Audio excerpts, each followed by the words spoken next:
இப்ப இந்த இதயம் தான் முதல் உருவாகின உறுப்பு பார்த்துக்கிறோம்ல. இதயம் நம்ம படைச்ச தாய். இப்ப இந்த தாய்க்கு 5 குழந்தை இருக்குது. நுரையீரல், கல்லீரல், மண்ணீரல், சிறுநீரல் சுத்தி 5 குழந்தை இருக்குது. இப்ப இந்த குழந்தையெல்லாம் யார் பார்க்கணும்? இந்த அம்மா தான் பார்க்கணும். ஒண்ணு பாத்ரூம் போற கழகம், ஒண்ணு பசி கழகம், ஒண்ணு பள்ளிக்கூடம் போற கழகம், ஒவ்வொன்றும் ஒவ்வொரு குழந்தை ஒவ்வொரு விதமா அழகும். இப்ப இந்த குழந்தையில இந்த அம்மா தான் பார்க்கணும். இந்த அம்மாவை போட்டு கட்டி வச்சிட்டீங்கன்னா இந்த குழந்தை யார் பாக்குறது?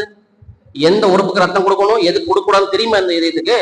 தெரியாது. இப்ப அவுத்து விட்டோன்னே இந்த அம்மா எல்லாம் போய் எல்லா குழந்தையும் இப்ப எல்லாம் பாக்குது. இப்படி பார்க்கும்போது வர இந்த குழந்தைக்கு வந்து பிளட் அதிகமா கொடுக்கணும்னு சொல்லி இப்ப அதிகமா கொடுக்கும்போது இவருக்கு நெஞ்சு வலி வரும். நெஞ்சு வலி வந்து பிடிச்சி அப்படியே அப்படியே சாஞ்சிறாரு. ஐயா மச்சான் நெஞ்சு வலி இப்ப பிடிச்சி கொண்டாரு அப்படின்னு சொல்லி போட்டு எல்லாம் ஆஸ்பத்திரி தூக்கிட்டு ஓடுறாங்க.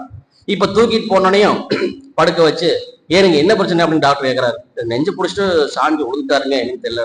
என்னென்ன மாத்திரை சாப்பிடறாருன்னா அவர் சுகரு, பிரஷர், கொழுப்பு கரைக்க மாத்திரை போட்டு இருக்காருங்க அப்படின்னு. உடனே 45,000 ஊசியில 3 ஊசி போடணும் அப்படிம்பாரு. போடுறாரா இல்லையா?